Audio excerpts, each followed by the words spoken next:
Vitamin B12 हे खूप important nutrient आहे, जे की DNA सिंथेसिस, एनर्जी प्रोडक्शन आणि सेंट्रल नर्वस सिस्टीमच्या फंक्शन मध्ये खूप महत्वाचं आहे. बऱ्याच प्रकारच्या पदार्थांमधून व्हिटॅमिन B12 मिळतं. तरी देखील आजकाल व्हिटॅमिन B12 ची डेफिशियन्सी खूप कॉमनली दिसून येत आहे. लिमिटेड डायटरी इंटेक, माल ऍब्झॉर्प्शन, B12 डिप्लिटिंग काही मेडिकेशन्स असतील किंवा काही मेडिकल कंडिशन्समुळे देखील B12 ची डेफिशियन्सी दिसून येते.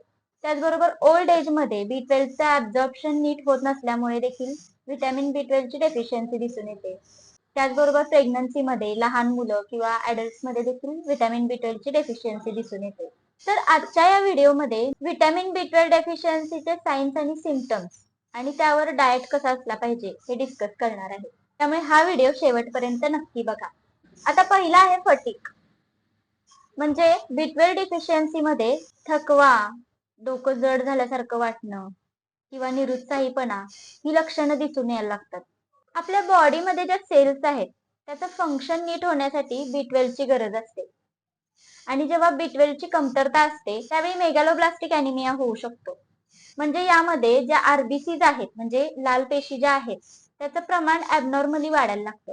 आणि लार्ज इमॅच्युअर आणि ॲबनॉर्मल RBCs मुळे DNA सिंथेसिसवर परिणाम होतो आणि इम्पेअर्ड DNA तयार होतात. आणि जेव्हा बॉडीमध्ये चांगल्या प्रकारच्या रेड ब्लड सेल्स तयार होणं कमी व्हायला लागतं त्यावेळी बॉडीमध्ये टिश्यूजना ऑक्सिजन सप्लाय देखील कमी व्हायला लागतो आणि त्यामुळेच थकवा जाणवतो. त्यानंतर नेक्स्ट आहे ग्लॉसायटिस. ग्लॉसायटिस म्हणजे जिभेला सूज येणं किंवा रेडनेस किंवा वेदना होणं आणि या कंडिशनला स्मॉलच ग्लॉसायटिस असं देखील म्हटलं जातं. जेव्हा ओरल एक्झामिनेशन करतो तेव्हा स्टोमॅटायटिस म्हणजे माउथ अल्सर्स किंवा कोरडेपणा, चिलॉसिस किंवा हिरड्यांमधून रक्त येणं अशा प्रकारचे सायन्स दिसायला लागतात. त्याचबरोबर ग्लॉसायटिस अजून काही प्रकारच्या न्यूट्रिएंटच्या कमतरतेमुळे देखील दिसून येतो, जसं की फोलेट असेल किंवा व्हिटॅमिन B2 म्हणजे रायबोफ्लेविन किंवा नियासिन म्हणजे व्हिटॅमिन B3 यांच्या कमतरतेमुळे देखील ग्लॉसायटिस होण्याचे चान्सेस असतात. त्याचबरोबर नेक्स्ट आहे पॅरेस्थेशिया ऑफ हँड्स अँड फीट. पॅरेस्थेशिया ही अशी कंडिशन आहे ज्यामध्ये बॉडीचे पार्ट्स म्हणजे हात असतील किंवा पाय असतील त्यामध्ये बर्निंग सेन्सेशन जाणवतं किंवा सुई टोचल्यासारखं सेन्सेशन होतं आणि व्हिटॅमिन B12 च्या डेफिशियन्सी मध्ये हे कॉमनली दिसून येतं. त्याचबरोबर पुढचं आहे डायबेटिस. डायबेटिक पेशंट मध्ये देखील B12 ची कमतरता जास्त दिसून येते. मेटफॉर्मिन रेग्युलर घेतल्यामुळे डायबेटिक पेशंट मध्ये देखील व्हिटॅमिन B12 ची डेफिशियन्सी फार कॉमनली दिसून येते. आता नेक्स्ट आहे डिप्रेशन. व्हिटॅमिन B12 ची डेफिशियन्सी डिप्रेशनची देखील रिस्क वाढवते. आता ती कशी? तर व्हिटॅमिन B12 हे CNS म्हणजे सेंट्रल नर्वस सिस्टीमच्या फंक्शन मध्ये खूप इम्पॉर्टंट न्यूट्रिएंट आहे. B12 च्या कमतरतेमुळे जे होमोसिस्टिन असतं म्हणजे सल्फा कंटेनिंग अमायनो ऍसिड्स जे असतात त्याचं प्रमाण वाढतं आणि हे काय करतं ऑक्सिडेटिव्ह स्ट्रेस वाढवण्याचं काम करतं, ज्यामुळे DNA डॅमेज, सेल डेथ होतात. त्यामुळे B12 च्या कमतरतेमुळे मूड डिसऑर्डर, सायकोसिस अशा प्रकारच्या मेडिकल कंडिशन्स देखील तयार होतात. त्याचबरोबर डिफिकल्टी इन कॉन्सन्ट्रेशन. B12 च्या कमतरतेमुळे कॉन्सन्ट्रेशन लेवल देखील कमी होते. त्याचबरोबर नेक्स्ट आहे की GI कंप्लेंट म्हणजे ऍसिडिटी, ब्लोटिंग, गॅस किंवा मळमळ, पोट साफ न होणं अशा प्रकारच्या तक्रारी देखील निर्माण होतात.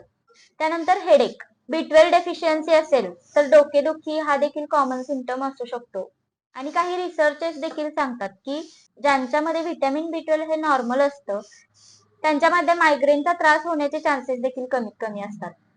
त्याचबरोबर B12 च्या कमतरतेमुळे क्रॅम्प्स येणं किंवा मसल्स मध्ये विकनेस देखील जाणवू शकतो. त्याचबरोबर इरेक्टाईल डिस्फंक्शन किंवा अटॅक्सिया म्हणजे बॅलन्सिंग मध्ये प्रॉब्लेम येणं किंवा चालताना त्रास होणं अशा प्रकारच्या तक्रारी देखील चालू होतात.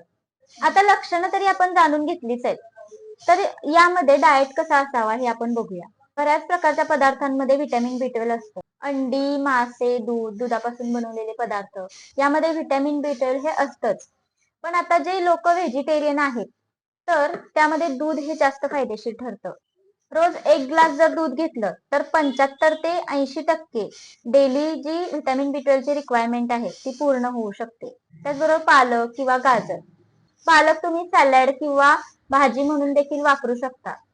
तर भाजी करत असताना तुम्ही अशी काळजी घेतली पाहिजे की चिरण्याच्या आधी धुवा, कारण B12 हे वॉटर सोल्युबल व्हिटॅमिन आहे आणि जेव्हा तुम्ही भाजी चिरून वॉश करता त्यावेळी त्यातलं व्हिटॅमिनचं कंटेंट निघून जातं.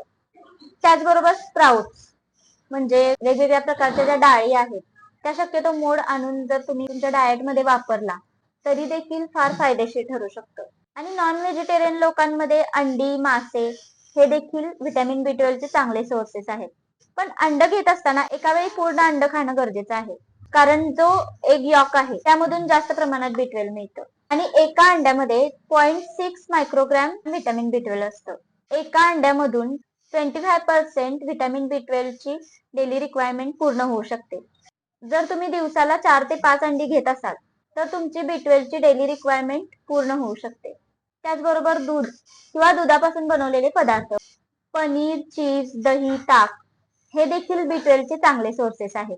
सो आज जे मी काही व्हिटॅमिन B12 डेफिशियन्सी बद्दल सांगितलं, जर ते तुम्हाला आवडलं असेल तर हा व्हिडिओ नक्की शेअर करा आणि आमच्या चॅनलला सबस्क्राईब करा.